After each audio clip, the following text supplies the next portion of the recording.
Bienvenidas y bienvenidos, aunque usted no lo vea. Mi nombre es Jonathan Pérez. Comenzamos.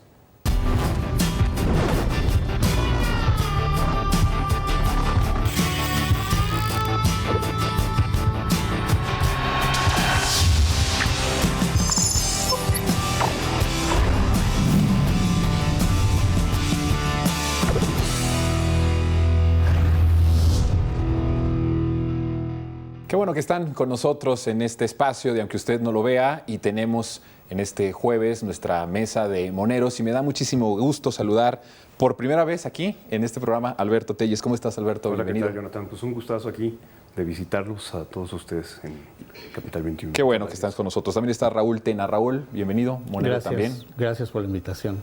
Pues miren, los invito a que veamos unos pequeños cortes y de ahí comentamos, ¿les parece? Vamos a ver el primero.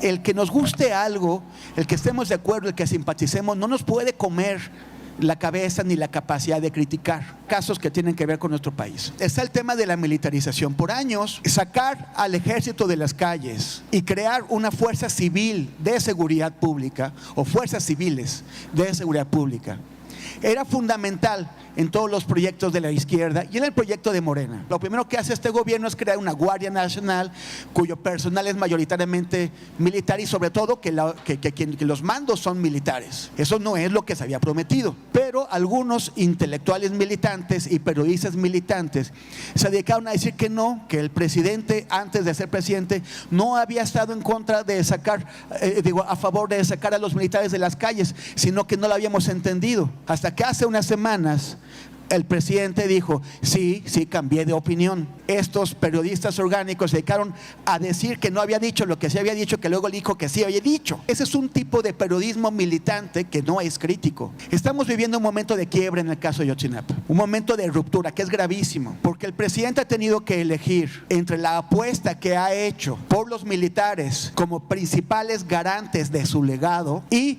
llegar al fondo en el caso de Ayotzinapa. Sacaron al fiscal especial, están a punto de correr al GIEI, y entonces aquí el periodismo que ha estado comprometido con Ayotzinapa pero también comprometido con la 4T se ha visto en un brete. Ese es un periodismo militante que no está militando con las causas, que no está militando con la gente, está militando con quien en cierto momento tiene el poder.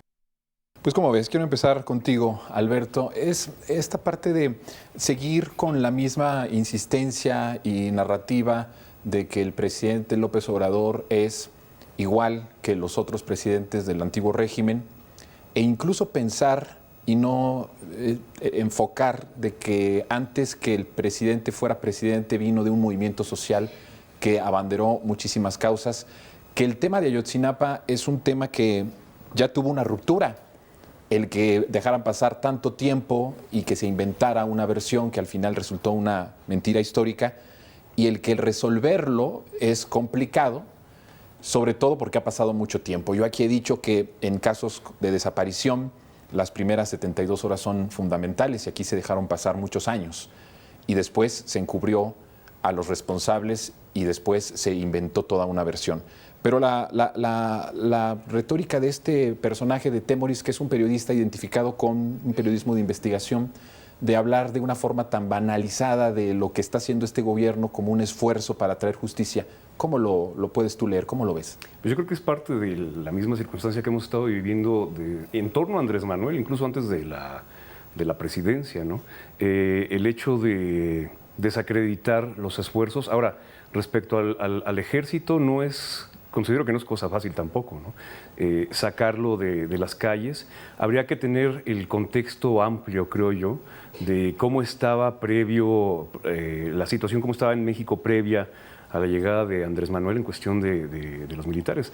Se sabe pues abiertamente, ¿no?, que el soldado raso o quien esté pues en los operativos directamente, pues no actúa sin órdenes, ¿no? No el hecho de sacar a los soldados a la calle o a la Guardia Nacional, como veíamos en el video, no quiere decir que ellos van a tomar decisiones relevantes propias, salvo que tengan la indicación de hacerlo, ¿no?, a final de cuentas. Entonces, en ese sentido, yo creo que es complicado si no se tiene esa perspectiva histórica de cómo era la situación desde Calderón inclusive, ¿no? Lo que hizo con el ejército en ciertos estados y lo que está sucediendo, el hecho de que esté la Sedena, pues la Guardia Nacional incluso también en el espacio público como tal.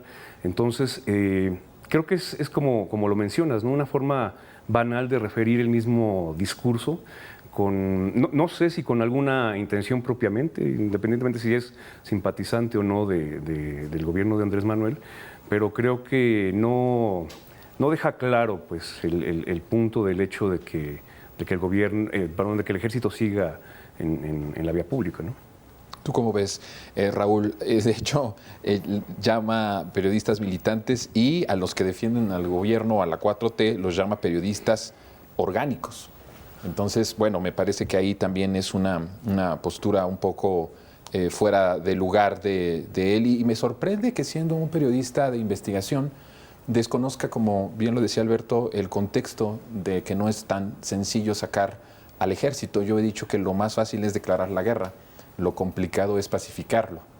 Y cuando tienes a un ejército en donde ya depende de él, incluso, digamos, la estabilidad social en muchas regiones, el sacarlo y dejar a esos pueblos en manos de la delincuencia y de los gobiernos municipales y de las policías municipales que están ya contagiadas del crimen organizado, sería algo mucho más criminal. Propiamente es algo que no le gusta a la izquierda tradicional, que no le gusta a la izquierda intelectual, pero son decisiones que todo gobierno tiene que tomar, porque de lo contrario, pues tu deber de brindar seguridad, que además es un deber el primario de todo gobierno, de todo Estado, brindar seguridad a sus ciudadanos, pues no se cumple y entonces ahí sí estaríamos en una desgracia mayor. Pero hay ciertos calificativos de Temoris que me llaman mucho la atención, sobre todo para hablar y referirse de los periodistas que han tomado una postura de defender una transformación. Y creyendo además, Temoris, de que no hay otros periodistas como él mismo que en algún momento tal vez sirvieron a otros poderes que no son políticos, pero que han sido los poderes económicos y los poderes mediáticos. ¿Cómo ves esa postura de Temoris? Yo creo que hay dos puntos clave en este discurso que vimos de Temoris. Uno respecto a esta cuestión de que si primero dijo que sí, luego primero dijo que no y luego dijo que sí, que tiene que ver mucho. Yo recuerdo cuando inició en el 2018 el gobierno de López Obrador, y creo que a lo largo de todo su gobierno ha sido muy repetitivo esta cuestión de que a él no le gusta la crítica y no le gusta cambiar de opinión y que si no se hace como él dice no va a pasar nada, ¿no? Y que no es capaz de reconocer que o que se equivoca o que puede cambiar de opinión.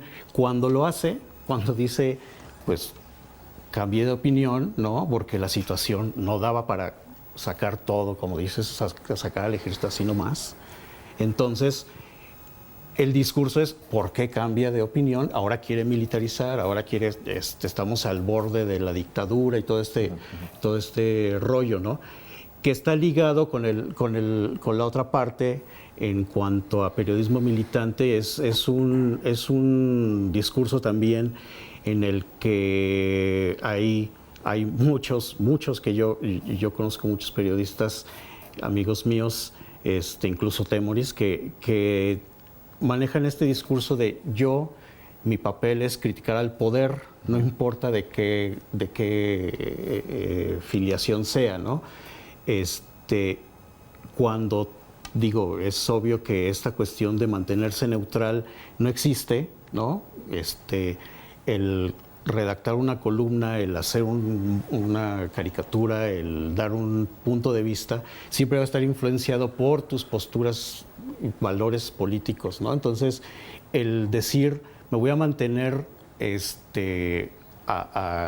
fuera de la discusión y solamente me toca a mí como periodista criticar, pues creo que es parte también de ese doble discurso, ¿no? Cuando todo era corrupción y callábamos, ¿no? Y ahora que se están haciendo ciertas cosas, ahora sí hablamos, porque nuestro papel es criticar al gobierno en turno, ¿no? Entonces, un periodismo militante no quiere decir le aplaudimos todos ciegamente, ¿no? Es si reconocemos que hay cambios, que hay avances, y digo, Ayotzinapa es un tema central en cuanto a que durante casi 8 años se fabricó una verdad, se destruyeron evidencias, se manipuló todo el proceso, y tratar de reconstruirlo ya de por sí, el hacer el cambio y virar hacia otro lado, ya es un avance en sí mismo, ¿no? Pero el decir, por ejemplo, ahorita se está manejando mucho ese discurso de que como está involucrado el ejército, entonces ya van a parar la investigación, ya la van a volver a encubrir. Es como volver a ese mismo rollo de vamos a sembrar la duda, vamos a hacer ver que este gobierno es igual que todos los demás, porque en cuanto se le toca al ejército y se le está dando tanto poder en este gobierno, entonces es porque ahí hay algo, ¿no? Y meter esa duda, aunque no sea de esa manera, ¿no? Sí, es estar sembrando esta... que además me sorprende muchísimo que se parezca tanto a las narrativas de derecha abiertas, ¿no? O sea, tienen como un roce ahí importante de hacer. Y no considerar que el ejército... pues claramente, Temoris, el ejército tiene sus propias élites, que yo he dicho acá, que esas élites no fueron empoderadas por López Obrador, fueron élites que fueron empoderadas por los gobiernos neoliberales que sí necesitaban al ejército para sostener su gobierno por la falta de legitimidad y por las políticas totalmente antisociales y políticas antipueblo que promovieron.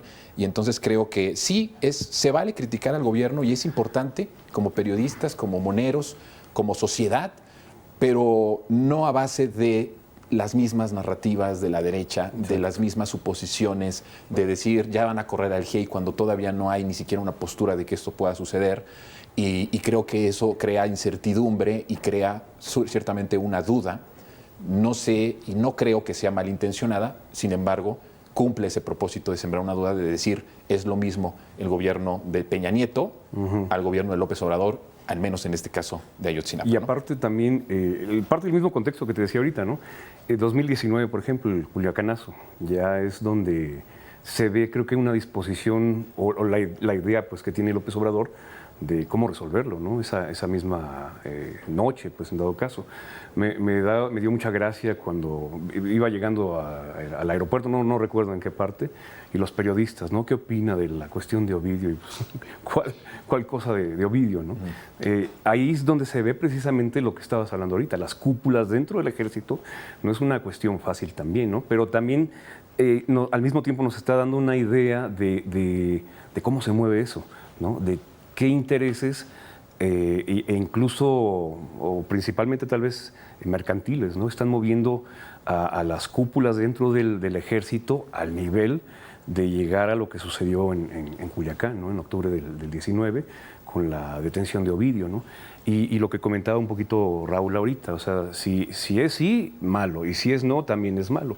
Y ya a estas alturas del sexenio de Obrador creo que es demasiado obvio, demasiado evidente, y pensar hacia quién se están dirigiendo, ¿no? Ok, 30 millones de votos, pero el creer que va a haber una desilusión por parte de la población para el 2024, pues yo creo que es algo ingenuo, ¿no? Es estar tirando, a mi punto de vista, estar tirando el dinero a la basura por parte de la oposición o de los partidos políticos que estén por lo más debajo del agua que se pueda, invirtiendo en esa campaña sucia, creo, ¿no? Que al final de cuentas se trata de ello, ¿no? A lo mejor unos más, unos menos, unos adheridos por voluntad propia quizá, pero no deja ser, como lo mencionabas, ¿no? Parte de ese mismo discurso anti-AMLO, pero que ya también suena un poquito trasnochado, ¿no? A estas alturas del partido.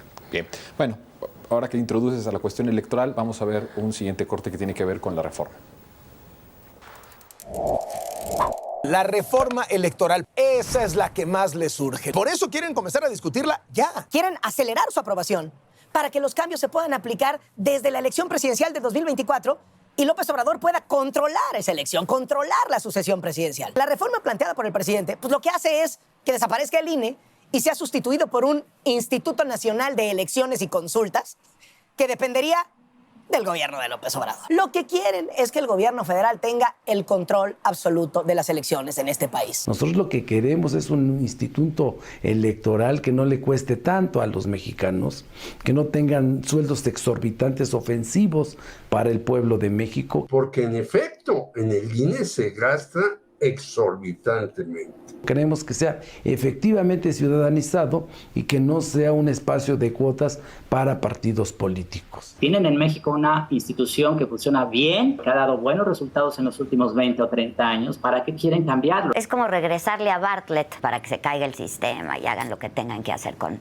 la elección. Gracias a esas personas es que las elecciones salen bien. El instituto como tal lo debemos de cuidar, lo debemos de fortalecer su autonomía para que pues, tengamos la certeza de que seguirá habiendo elecciones justas y democráticas y equitativas en este país.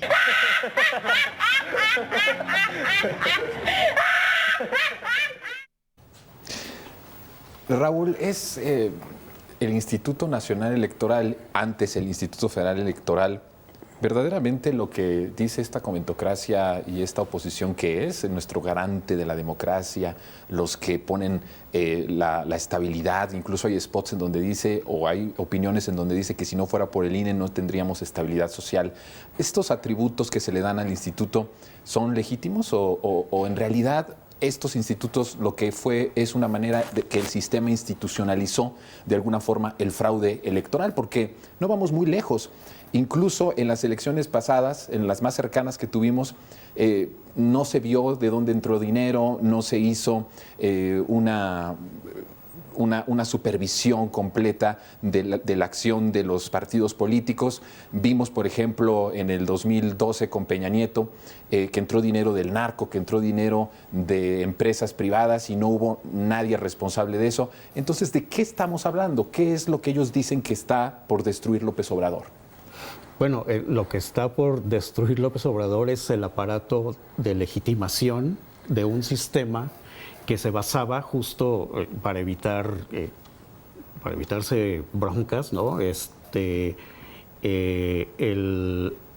palomear, ¿no? Los resultados que ellos querían, ¿no? Es muy obvio, se está volviendo demasiado obvio este discurso reincidente, ¿no?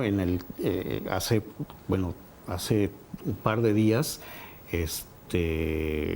diciendo Calderón que la democracia estaba a punto de morir, o Lorenzo Córdoba diciendo vienen por el INE, ¿no? O sea, cuidado, ¿no? Nos van a destruir, van a destruir todo lo que hemos construido. Y sin embargo, el INE, como bien dices, en todas las elecciones en las que ha habido, y se ha demostrado con pruebas que ha habido dinero sucio, o que ha habido, no sé, cuando la estafa maestra y todo eso, que ni siquiera ha habido sanciones, y sin embargo, sospechosamente, en la elección, por ejemplo, en Guerrero, ¿no?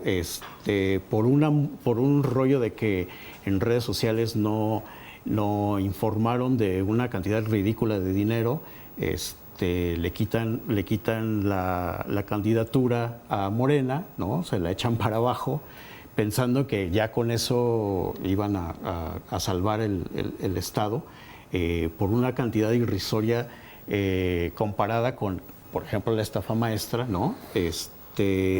Y entonces es un construir esta narrativa de que nuestro INE, porque ya es este asunto de vamos no a decir hablo a nombre del instituto, sino que ya es de todos los mexicanos, y todos los spots son mi INE me representa, ¿no? La democracia, sin el INE yo no podría ni siquiera comer, ¿no? Un rollo acá, ya ridículo, ¿no? Entonces, tratando de hacer esa narrativa de es de todos y está en peligro, ¿no? Y este gobierno lo que está tratando de hacer es destruirlo para convertirse en el tirano que siempre hemos dicho, ¿no? En el dictador que siempre hemos dicho, porque él va a controlar las elecciones y él va a decir quién va y quién se queda y todo este rollo, cuando en realidad eso es lo que sucedía desde los gobiernos del PRI y del PAN, ¿no? En cuanto se decidía quién era, el INE solamente decía, pues sí, son ellos, ¿no? Entonces, es lo mismo, es varios frentes, ¿no?, en el que se ataca, en el que se fomenta esta idea de que es un gobierno casi dictatorial, en el que está en peligro todo, ¿no? Lo hicieron con las ONGs, lo hicieron con los fideicomisos, lo hicieron, en fin, ¿no? Y el INE, pues es uno más, ¿no? Porque es el último reducto para tratar de detener la continuidad de un proyecto político que está encabezado por López Obrador y en el que se ve que ya ahorita no lo van a parar en la siguiente elección, ¿no? Entonces están tratando de al menos ver si es posible que con ese último reducto se pueda detener, ¿no? Sí, es como, lo que esperan es que se cierre la contienda y que el que decida ese 0.56% sea justamente el INE. Por eso lo defienden tanto. Rapidísimo para ver un corto más. Pues es recordar lo que comentas, ¿no? El haya sido como haya sido es a lo que le temen. Y no es la primera vez. Mencionaba Micha en el video la referencia a Bartlett, ¿no? Pero siempre dejan de lado la participación de Diego Fernández, por ejemplo, ¿no? Entonces creo que esos antecedentes pues, que tenemos ya desde el 88 a la fecha, pues obviamente lo que no quieren perder nada más, pero es parte, creo, de la misma narrativa ignorante, necia, y no le veo mucho sentido tampoco, ¿no? Pues, sin embargo, está muy fuerte la guerra sucia con respecto a que no tenemos un presidente que le guste la democracia y que quiere destruir y desaparecer al INE. Bueno, vamos a ir a un último corte para comentarlo. Laida Sansores cumplió su promesa. Mostró en su programa semanal Martes del Jaguar chats entre Ricardo Monreal y Alejandro Moreno. Amigo, solo preguntarte, ¿sí promoviste amparo por el tema que comentamos? Hermano, el único amparo que se promovió fue porque el Ministerio Público promovió el aseguramiento de todos mis bienes y mis propiedades. Y era un tema que me recomendó el abogado que si no presentamos el amparo, pues íbamos a perder todos mis bienes. Estoy avanzando. Mi hermano, muchas gracias, te lo aprecio. A ver si nos vemos mañana. Tema político, ¿ok? Amarres, va con todo. Sabes que estoy en tus manos y solo te la debo a ti, hermano. Ya me quedó más que claro. Te mando un abrazo y gracias. Y ahí te entregaré una serie de análisis. Saludos. Entrega los documentos en tiempo y cerremos. Yo estaré atento. Perfecto, gracias. Hoy veo a las 2:30 p.m. a la fiscal para ver el asunto. Mi querido hermano, primero agradecido y sin tener palabras de cómo reconocerte tu apoyo y tu respaldo. Y tendrás mi gratitud y mi amistad siempre. Segundo, el tema creo que es importante que quede claro como cosa tuya, para que no vaya a pensar que yo estoy presionando o haciendo algo indebido, ¿ok? Es lo que conviene. Hola, amigo. Reforma está husmeando y parece que de peritajes que estaban revisando el asunto filtraron algo. Te lo aprecio, mi querido amigo, pero te lo he venido diciendo desde hace mucho tiempo. El enemigo en común es la derecha. Pero bueno, ¿qué le hacemos? Sabes que te aprecio y te mando un abrazo fuerte. ¿Quién las filtra? Extrememos precauciones, pero tengamos cuidado, ¿ok? Yo había tenido una relación de respeto con ella. Me sorprendió que mencionara mi nombre porque no he tenido diferencias ni con ella ni con su gobierno. Actuaré conforme a la ley y conforme a la Constitución en el caso de que se presentara algún evento en mi contra. Yo lo que creo es que él está obligado a explicarnos por qué trafica con la justicia. Es un tráfico de influencias. ¿Por qué usa a la justicia como moneda de cambio para conseguir beneficios personales? Ha dividido esto de Laida a todos, digo, a la comentocracia tradicional, a la comentocracia de izquierda, a todos nos ha dividido. Yo, por mi parte, lo que puedo decir es que soy fan de Laida, sinceramente. Creo que hay algo que me importa mucho.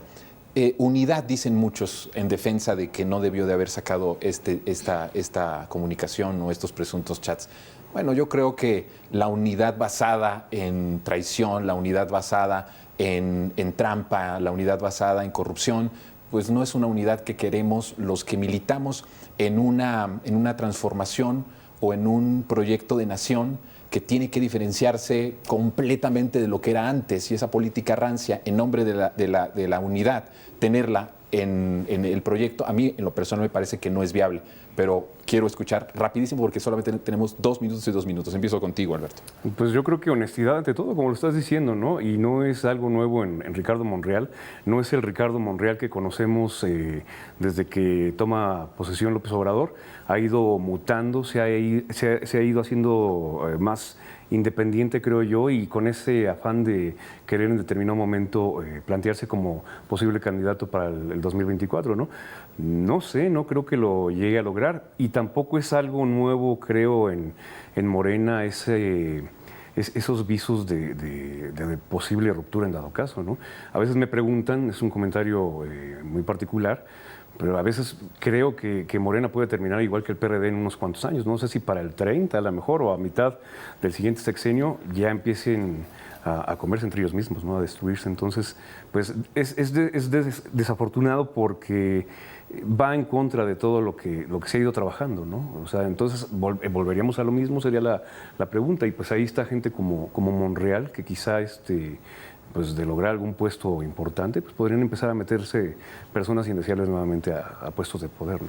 ¿Tú qué piensas, Raúl? Bueno, yo creo que Monreal ha trabajado desde ya bastante tiempo su salida, ¿no?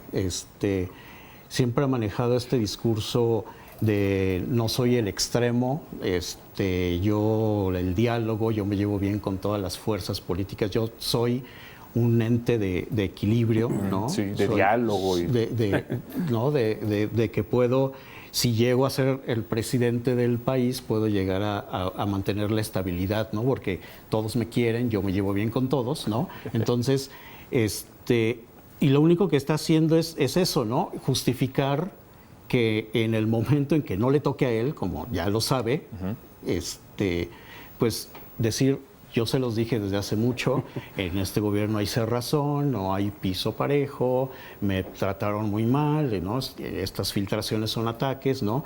Ahorita está muy clavado extrañamente con Claudia Sheinbaum, pues porque va a la cabeza, ¿no? No lo veo atacando o si lo hace así de nomás de chisguetito, ¿no? A todos los demás que están ahorita como las corcholatas, ¿no? Pero creo que entre él y el escudero que tiene con Gibran, están preparando eso, ¿no? Un discurso de nosotros no nos vamos, ¿no? Nos sacaron y a la mala, ¿no? Pero nosotros somos quienes no somos los radicales, más bien somos los quienes promovemos el diálogo y la estabilidad, ¿no? Entonces creo que va un poco por ahí. Y es también el punto de que Monreal es un personaje que está hecho a base de la política del chantaje. Es decir, iba muy bien el gobierno de López Obrador mientras López Obrador desayunaba con él en Palacio Nacional. Cuando dejó de hacerlo, ya no está tan bien y entonces hay que ser autocríticos y entonces vas midiendo cómo va el gobierno con base a cómo tú estás viendo que te conviene o no te conviene en tu aspiración legítima, pero al final individual y personal, ¿no? Y eso creo que también es algo de lo que no debiese tener cabida en un partido, esa política de chantaje. Si me conviene, estoy; si no me conviene, me voy o amenazo con irme, ¿no? Pues eso es lo que al final vemos, pero todavía creo que va para más, porque Laida dice que tiene muchos chats, entonces seguramente vamos a poder observar mucho más de aquí le va en adelante, la campaña. en tiempos ya de campaña y en tiempos de relevo también en cuestión de la presidencia en 2024. Pues yo te agradezco mucho, Alberto, que hayas estado con nosotros en esta mesa moneda de Aunque Usted No Lo Vea. Al contrario, Jonathan, muchas gracias. Saludos a toda la audiencia. Y también, Raúl Tena, gracias por estar con nosotros. Gracias por la invitación. Van a aparecer sus redes sociales para que los sigan y vean sus extraordinarios monos que nos dan en sus redes sociales. Gracias. Gracias. Nosotros vamos a hacer una pausa y regresamos. Ya está aquí con nosotros Fabricio, no se lo pueden perder.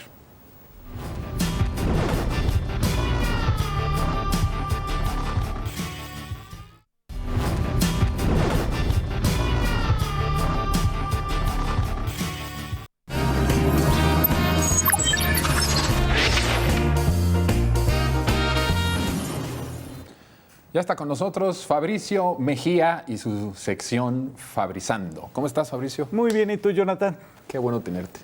Pues aquí estamos una vez más Han pasado varias cosas. Varias cosas. Pero fíjate que me aventé las 10 horas, 40 minutos que duró la transmisión de este foro. Del foro en España. ¿Qué estómago tienes para aguantar? Sí, sí me costó, sí se te revuelve un poco el estómago y sobre todo es muy aburrido por la falta de ideas. De este foro de la Fundación para la Libertad, que en el papel dirige Mario Vargas Llosa, el escritor, el novelista, el premio Nobel, pero que en realidad si le rascas un poquito a quien financia y quien realmente dirige esa fundación, pues es OHL. Ahí está metido como patrono, así dicen, Juan Manuel Villarmir, que es el ex director de OHL, la constructora favorita de Enrique Peña Nieto. Y también de Calderón, ¿no? Y también de Calderón. Entonces, bueno, esta fundación organiza este encuentro donde la verdad es que, digamos, simularon mucho, porque presentaron, por ejemplo, un panel de empresarios, de los cuales solo uno era empresario, los otros 4 eran asesores, habían estudiado administración de empresas, etcétera. Solo uno, el dueño de la franquicia Papa John's de las pizzas, que es chileno, salvo ese. Y luego presentaron expresidentes que todos estaban por vía virtual. Y realmente los únicos 2 expresidentes que asistieron fueron Ernesto Zedillo y Felipe Calderón.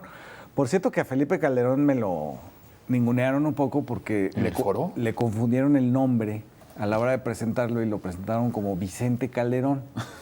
Entonces, Vicente Calderón es el estadio del Atlético de Madrid.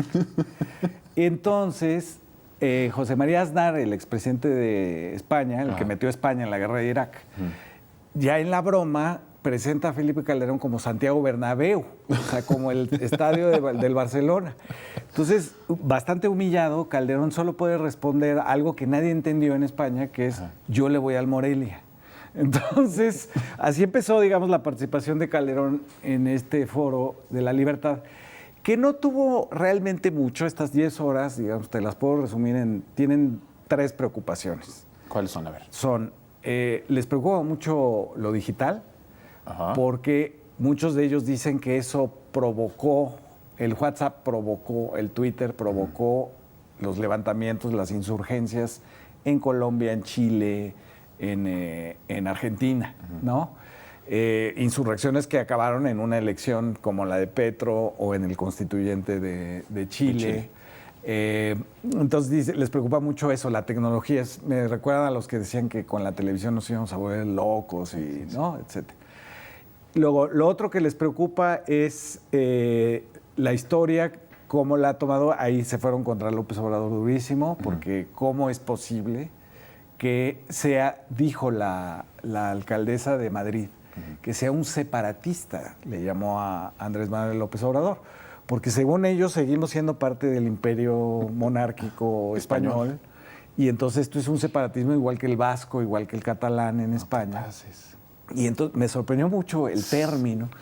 Y luego otra muchacha de la derecha, diputada del Partido Popular, que responde a los apellidos de Toledo, Padilla, Ramos, Marquesa de Casafuerte. Ella dijo que no hay que tener pudor, la estoy citando directamente, no hay que tener pudor de ser injerencistas en América Latina. Entonces, otra vez, esta idea de los vamos a salvar, etcétera. Pero Aznar fue mucho más, digamos, cínico y dijo, España tiene que estar interesada en el litio y tiene que estar interesada en los minerales que permiten la conectividad, etcétera. Entonces, bueno, les preocupa que no seamos parte de sus empresas, de Iberdrola. Por supuesto, Calderón iba ahí invitado, supongo que por esa parte, porque pues, no sabían ni cómo se llamaba. Y el tercer asunto que les preocupa muchísimo es la falta de... la diputada esta que te menciono dice que la razón no está representada. Lo que quiere decir es que como ella es la razón, pues ella no tiene representación. Y entonces están tratando de articular algo entre América Latina y España que sea una conjunción, digamos, de la Carta de Madrid de Vox, del Partido Fascista, con las fundaciones de la derecha española, que son fundamentalmente para la libertad, la de Vargas Llosa. Todavía existe la Sociedad Pellegrín, había varios que se presentaron ahí, la Sociedad Pellegrín para el público, para los jóvenes, como dice el presidente. Es esta sociedad que promovió el neoliberalismo en las universidades de todo el mundo, fundada por Hayek y von Mises, que eran los que habían hecho el neoliberalismo, lo habían redactado. Y por otro lado, este Atlas Network, que es esta fundación con sede en Washington, y cuyo representante para América Latina es el primo de Ricardo Salinas Pliego, dueño de TV Azteca y de Electra, que estuvo ahí en el foro. Él habló muy mal de López Obrador, pero sin tino, ¿no? Insistió en las mismas mentiras que hemos padecido durante ya 3 años, que si se inunda 2 bocas, que si el presidente no cree en la ciencia, que si se quería reelegir con la revocación de mandato. Repitió todas las mentiras, no tuvo mayor efecto lo que dijo.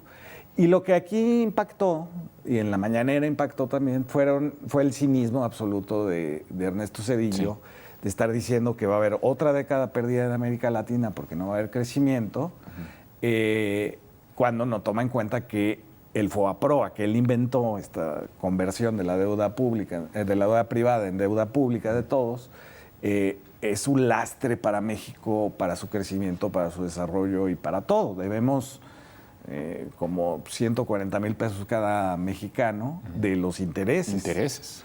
Entonces, ese cinismo. Y por otro lado, pues Calderón tomó el foro, fue el último en hablar, el penúltimo. El último fue ese humanista llamado Sergio Moro, que fue tú te acordarás, el juez que inventó todos los cargos de corrupción contra Lula. Sí, el que tira a Dilma. Y tira a Dilma. Y mantiene encarcelado a Y cuando Lula. le preguntan en el juicio, ¿cómo sabe dónde está la evidencia de que el departamento, además no es una casa, no es una mansión, no es cuentas en Andorra? El departamento de Lula, que proviene de Petrobras, ¿cómo sabes que es de Lula? Y él contesta, Moro, dice, me lo parece. Entonces, bueno, aquí hemos tenido gente que dice, ¿cómo dice? Si parece conflicto de interés, es conflicto de interés, dijo la doctora Dresser en alguna... O la otra, te mejoro esa, de que Anabel Hernández dice que el presidente tiene nexos con el narco porque saludó a la señora del Chapo, ¿no? Exactamente, a la mamá del Chapo. A la mamá del Chapo. O sea, ese es el vínculo, es un vínculo táctil, ¿no? Entonces, sí... Calderón fue a hacer su grilla, fue a anunciar que va a volver lo dijo en otras palabras, pero que va a volver a presentar su petición de registro como para partido. México Libre, contó un poco la historia de México Libre y aseguró, por supuesto sin ningún dato, que el registro se los quitó la presión que hizo el gobierno de López Obrador sobre el tribunal, que preside su compadre, que es su compadre.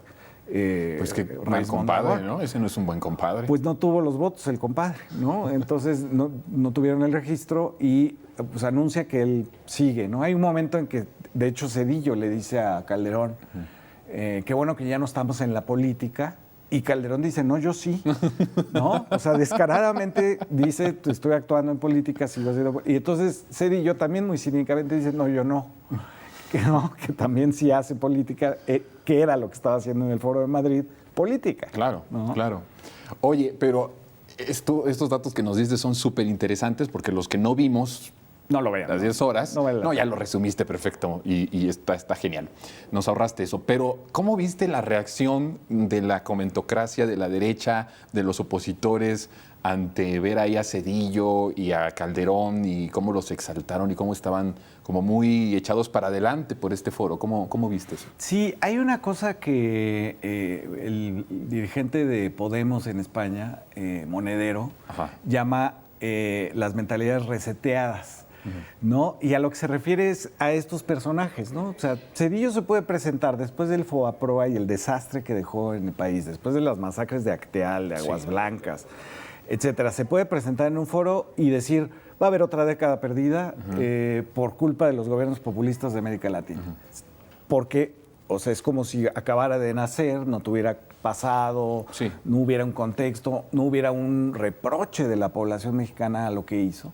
Y Calderón igual, hablando de seguridad, diciendo que la democracia mexicana se iba a caer este mes. Así dijo. Sí, este mes, o sea, casi este mes o el mes, a más tardar el mes que viene se cae la democracia mexicana. Cuando él es producto de un fraude electoral en el 2006, que le preocupa esa evidencia histórica del fraude, porque él dice en algún momento, yo le gané una vez a López Obrador, o sea, como reafirmando que le ganó. Bueno, sí, en estricto sentido ganó, pero no por los votos, sino por el sistema de Hildebrando y este fraude del 0.5%, ¿no? Sí. Entonces, esa fue un poco, ese es el reseteo, digamos, de estos personajes que no tienen pasado, pueden hablar sin ninguna cortapisa, sin tomar en cuenta lo que ellos hicieron cuando fueron gobierno. Entonces, me parece muy interesante que la facción de la opinión pública que apoya el neoliberalismo todavía, que es como el 20% más o menos de los que encuestan, ese 20% también se olvida de todo y entonces dicen, qué buen presidente fue Zedillo. Cuando se devaluó el peso y tuvimos la enorme deuda del Fobaproa, la economía se cayó, el PIB se cayó 8 puntos.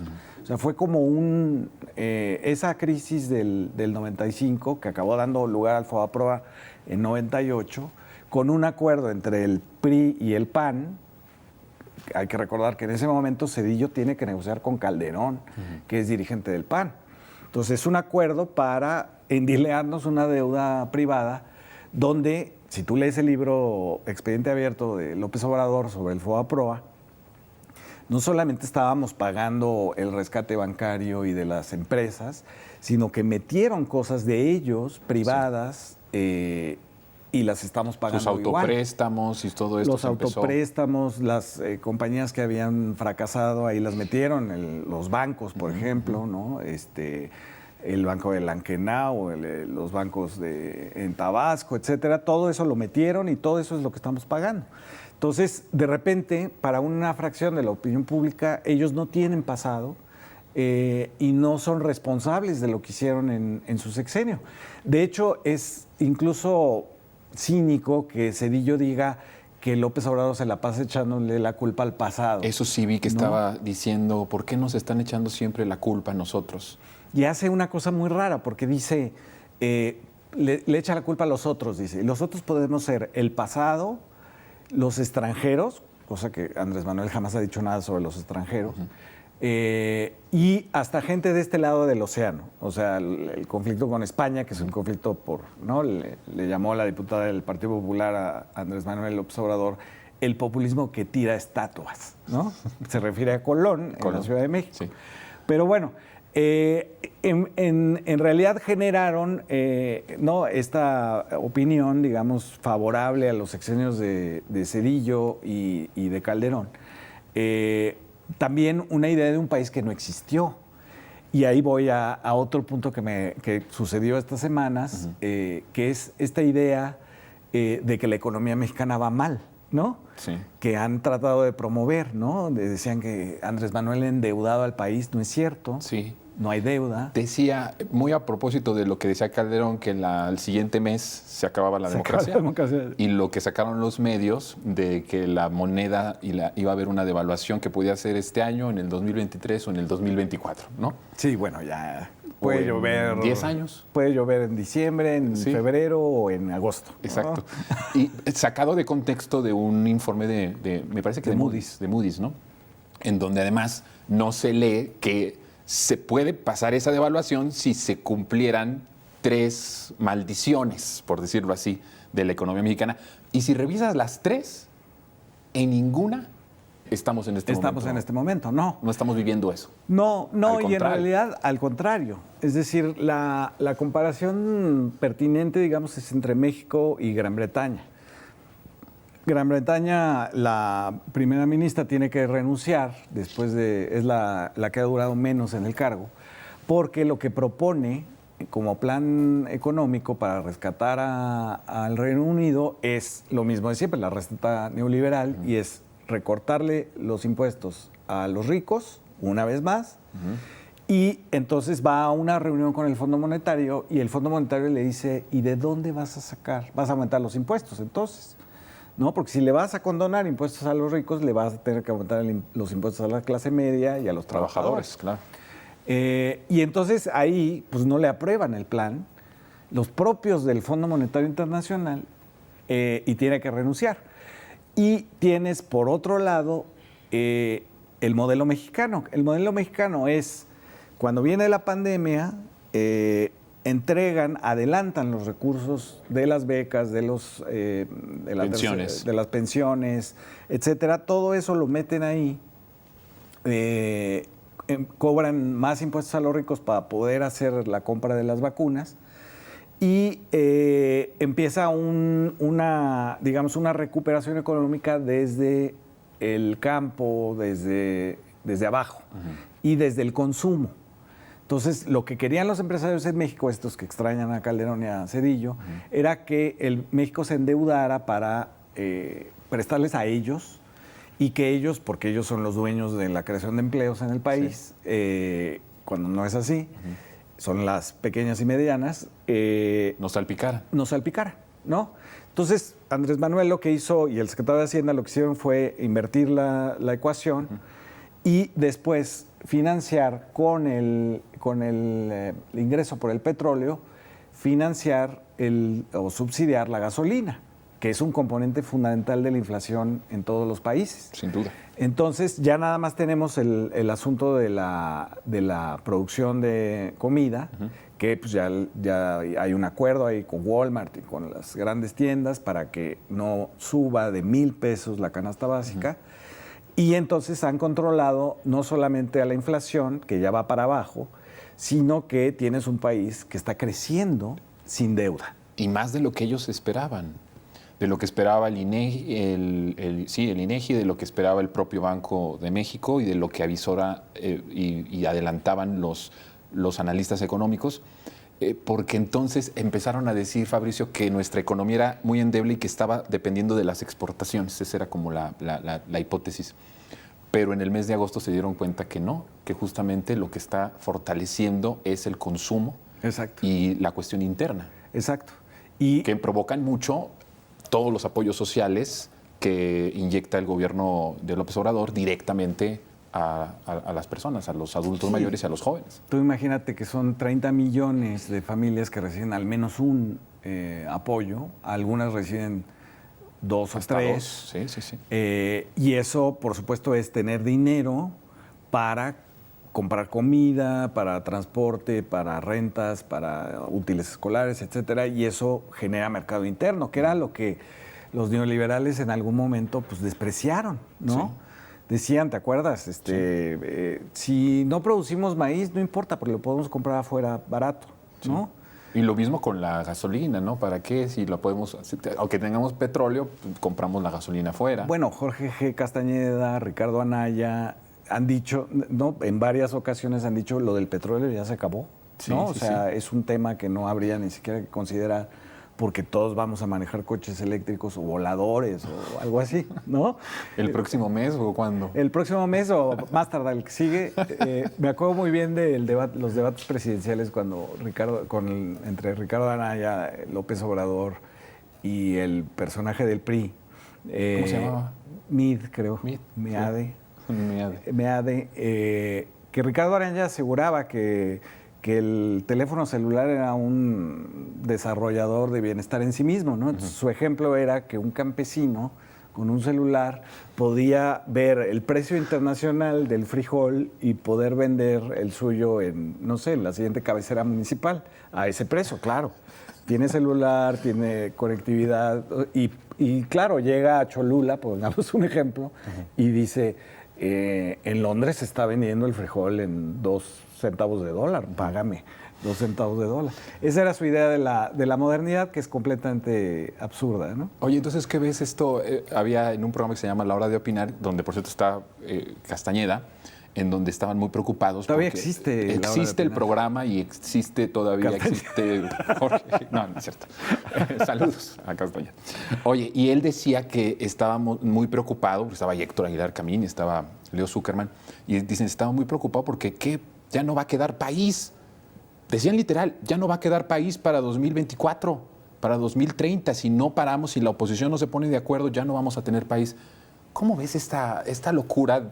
Aunado a esto que tú dices que los expresidentes era como si nunca hubieran gobernado, no hubieran hecho lo que hicieron y la desgracia que provocaron y que se les olvida.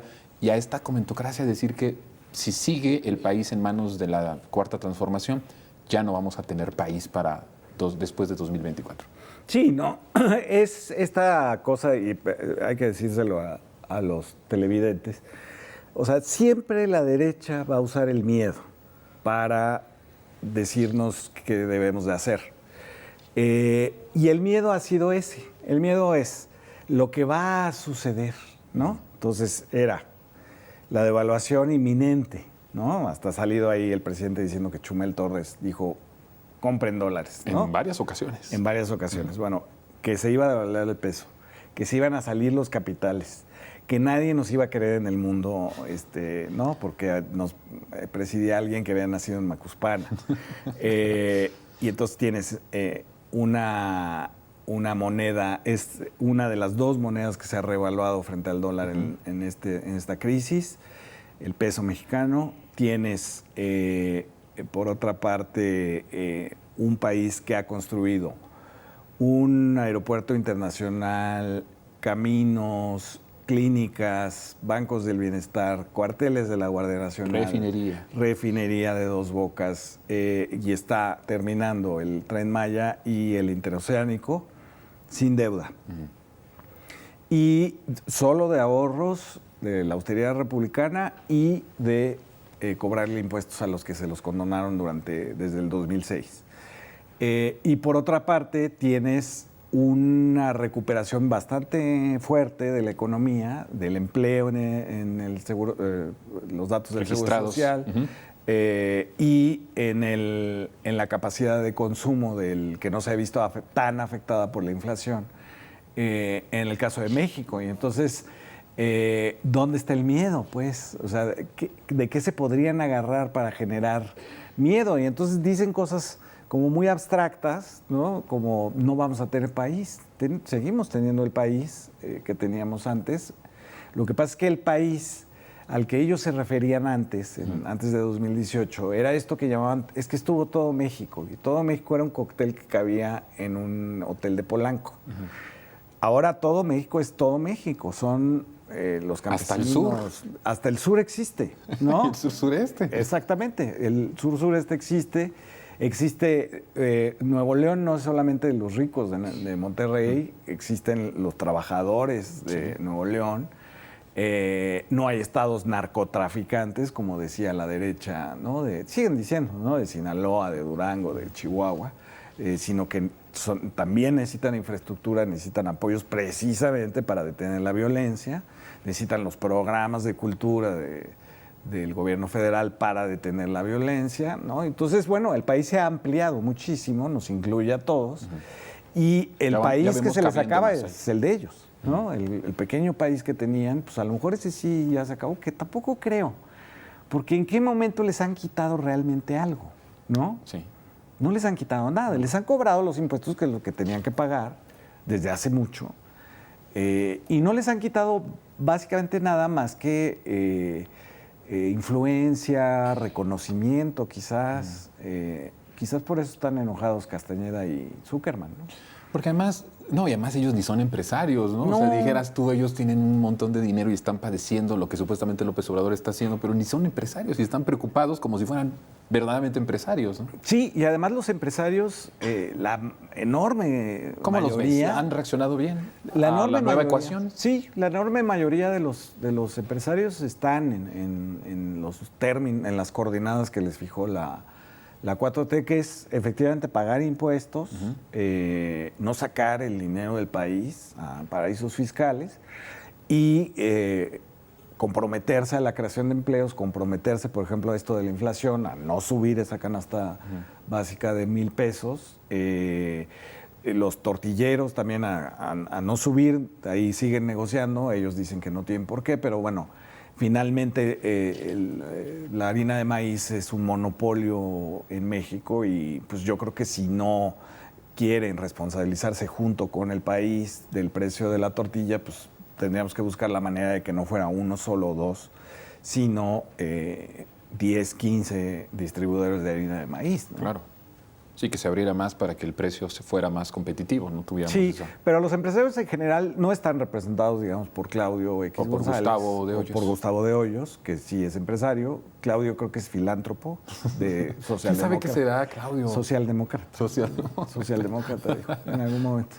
Sí, ya son socialdemócratas. Todos, ¿no?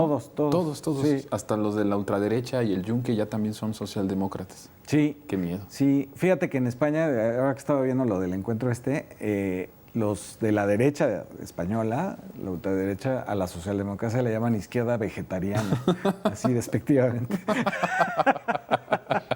Si supiera el PRD.